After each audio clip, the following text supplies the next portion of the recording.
बगुला आदमी जो आंखें बंद भी इसलिए किया है कि मछली पर ध्यान केंद्रित कर सके। बगुला आंखें बंद करता है। आप देखेंगे कभी कभी जब गेहूं का सीजन आएगा तो बगुले खेत में आते हैं और वो एक टांग उठा के कई बार खड़ा हो जाता है बड़ी एकाग्रता से। कई बार तो ऐसा लगता है बड़े बड़े तपस्वी फेल है बगुला के सामने, इतनी एकाग्रता, आंखें बंद, लेकिन उसकी पूरी चेतना, पूरा ध्यान मछलियों पर होता है कि जैसे ही नजर आया फट से पकड़ लेना है। यही आज हो रहा है। आंखें बंद है, प्रार्थना चल रही है, पर मन में छल चल रहा है, कपट चल रहा है, संसार चल रहा है। और जब आंखें बंद करके भी संसार ही चल रहा है तो फिर खोल के ही चलने दीजिए। बंद करके लोगों को धोखा क्यों देना, फिर खुले में चलने दीजिए। और जब आंखें बंद कीजिए तो सिर्फ स्वयं को देखिए। आंखें बंद कीजिए तो अपनी गलतियों को निहारिए, अपने आप का दृष्टा बनिए, अपने मन को निहारिए। और आंखें खुले तो जगत को देखिए, तो हर किसी में अच्छाई देखिए, सबकी गुण अपनी हमेशा गलतियां देखा करें। संतों ने कहा कि आंखें खुले तो जगत को देखिए कि सब अच्छे हैं, और आंखें बंद कीजिए तो देखिए कि नहीं, गलती मेरे में है, मेरे कर्म में, मुझे अपने में बदलाव लाना, अपने विचारों में बदलाव लाना। मैंने कहा कि एकाग्रता बहुत जरूरी है, सत्संग में हो चाहे कहीं भी हो। जब एकाग्रता होगी तो एक शब्द भी गुरु का मिल गया तो समझना सब मिल गया। और एकाग्रता नहीं है तो पूरी शास्त्र आप सुन लेंगे, कोई परिवर्तन नहीं आएगा। अब सोचिए, अंगुलीमाल और भगवान बुद्ध के बीच कितनी देर बात हुई होगी, कितनी देर का सत्संग हुआ होगा। क्या वो सत्संग नहीं था?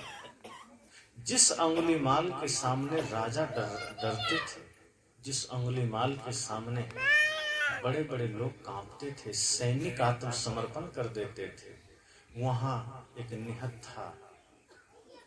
भगवान बुद्ध मुस्कुराते हुए जा रहे हैं, चेहरे पर कोई सिकन नहीं, आनंद है।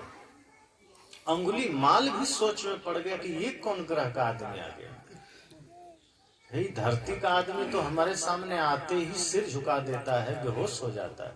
ये कौन आदमी है जिसके चेहरे पर असीम शांति है, जिसके चेहरे पर असीम शांत माहौल है, बादशाहों वाली शान शौकत है, निश्चिंतता है।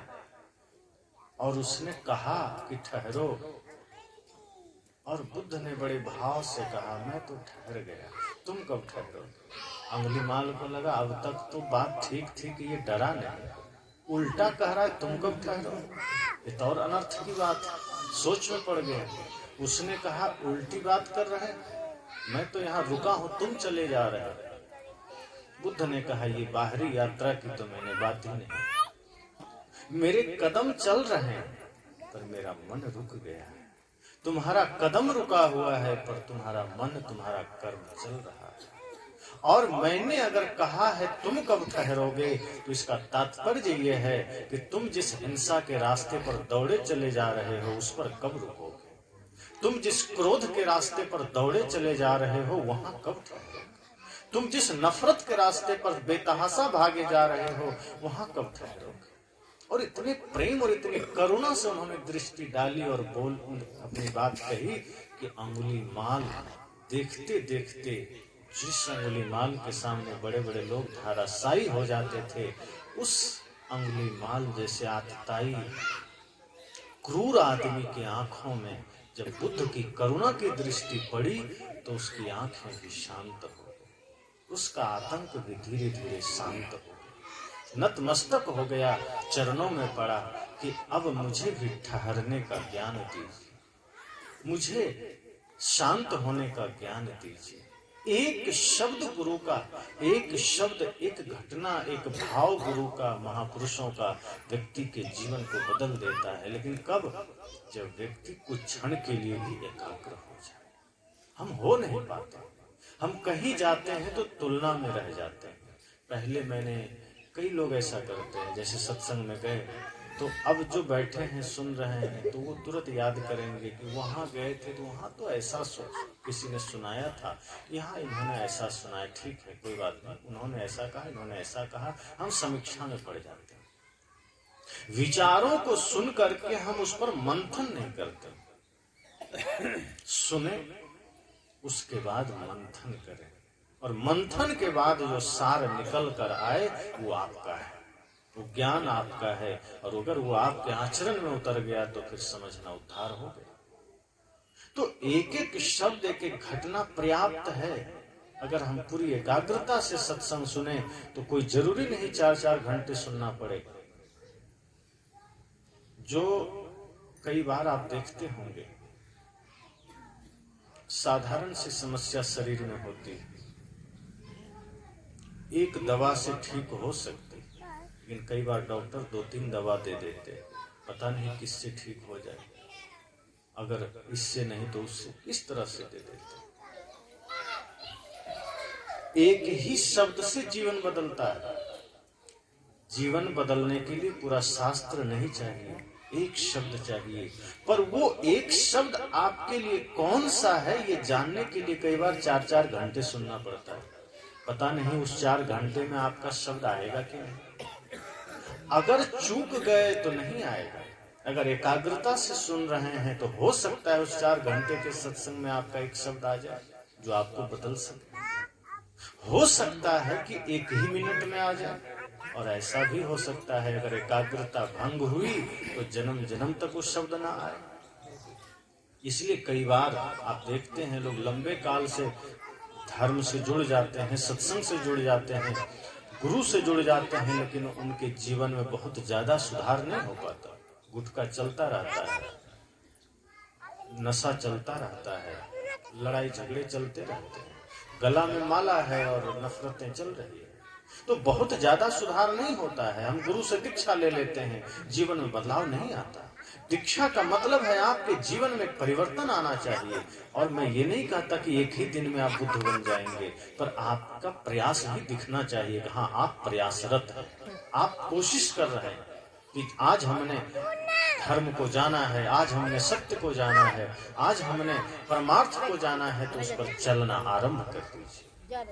अगर हमें पता चल जाए कि हमारे सिर में दर्द क्यों है तो फिर हम उसका इलाज तो तुरंत कर लेंगे। पता ही नहीं चलता तो दुनिया भर के काम हम करते रहते हैं। अगर पता चल जाए समस्या का तो समाधान तुरंत हो जाएगा। इसलिए एकाग्रता से जब हम सत्संग सुनते हैं तो जीवन में परिवर्तन की संभावना बन जाती है, फिर हमारा मन मस्तिष्क सब बदल जाता है। इसलिए एकाग्रता जरूरी है, और इसी एकाग्रता के साथ जब हम सत्संग सुनते चले जाते हैं तो फिर वो सत्संग सिर्फ सुनने तक सीमित नहीं रहता, फिर वो हमारे कर्म में उतर जाता है, हमारे आचरण में उतर जाता है। और असली सत्संग वही है जो आपके आचरण में उतर जाए। सत्संग वो नहीं है जो सिर्फ कानों तक सीमित हो। कई बार मैं पुराणों का उदाहरण देता हूँ। कुछ घटनाएं बड़े सांकेतिक होती, वो रियल में घटी हो न घटी हो इसमें शंका होती, लेकिन उसका संकेत बड़ा अच्छा होता है।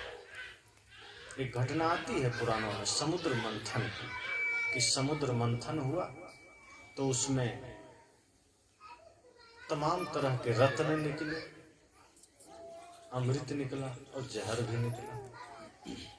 तो जब जहर निकला तो सब भागने लगे, और भागते भागते कहाँ पहुंच गए? शिव जी के पास। लोगों ने कहा बचा लीजिए, तो शिव जी ने जहर को पी लिया, ऐसा उसने कहा। तो शिव जी जहर को पी गए। देवता लोग अमृत पीकर भी देव रह गए, शिव जी जहर पी के भी महादेव हो गए। इसका अर्थ क्या है?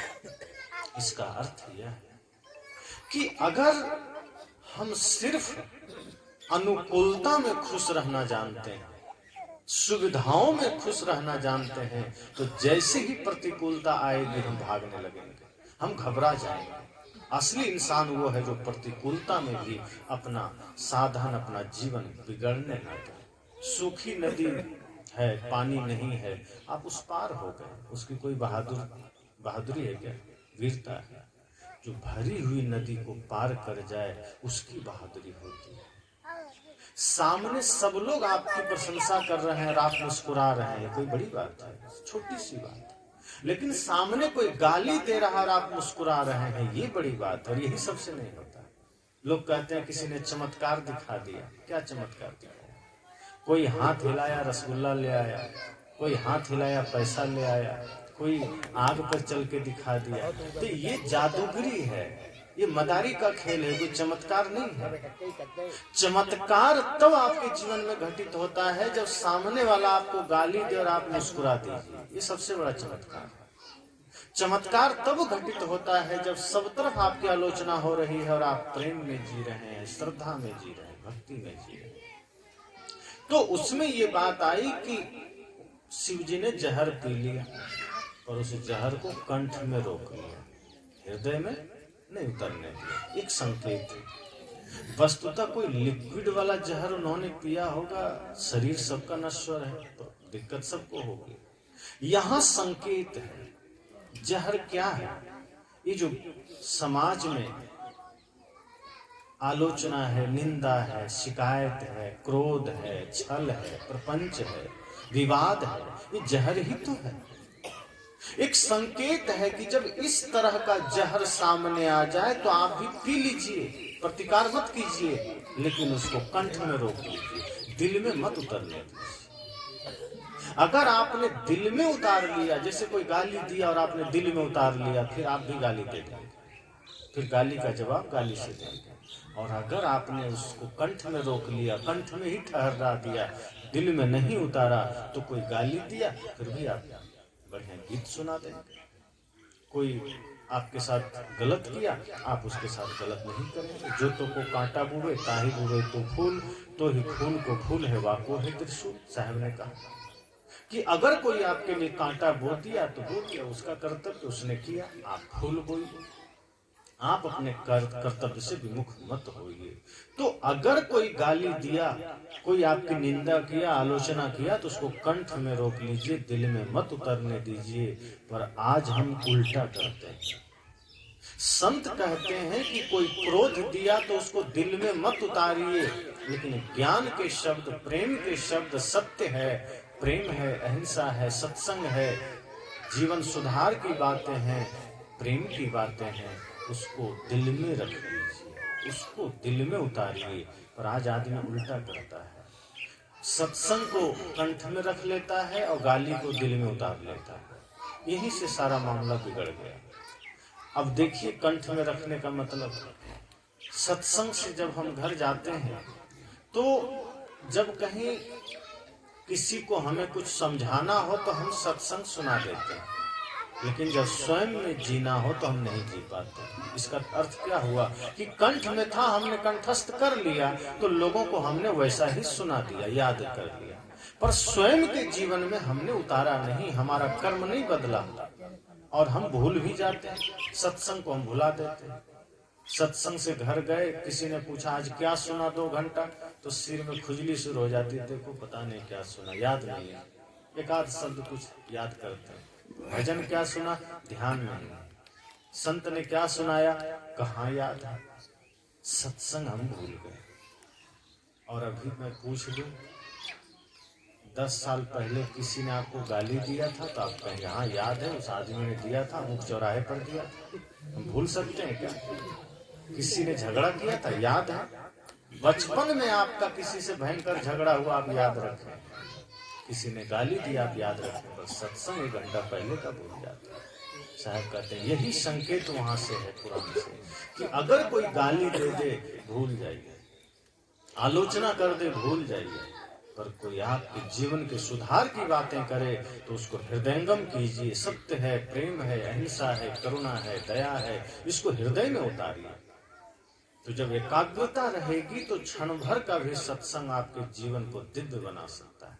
और एकाग्रता चली गई तो हम घंटों सुनते रहेंगे, महीनों सुनते रहेंगे, सालों सुनते रहेंगे, सत्संग खत्म हो जाएगा, शरीर खत्म हो जाएगा, पर शरीर में रह कर के जो काम करना था वो हम कर नहीं पाएंगे। सत्संग खत्म हो जाएगा, संत चले जाएंगे, और हमारा भी शरीर नश्वर है तो एक दिन वो भी चला जाएगा, लेकिन जीवन में कोई बदलाव नहीं आएगा। इसलिए संत जन कहते हैं सत्संग थोड़ा भी सुनिए तो उससे जीवन बदलना चाहिए।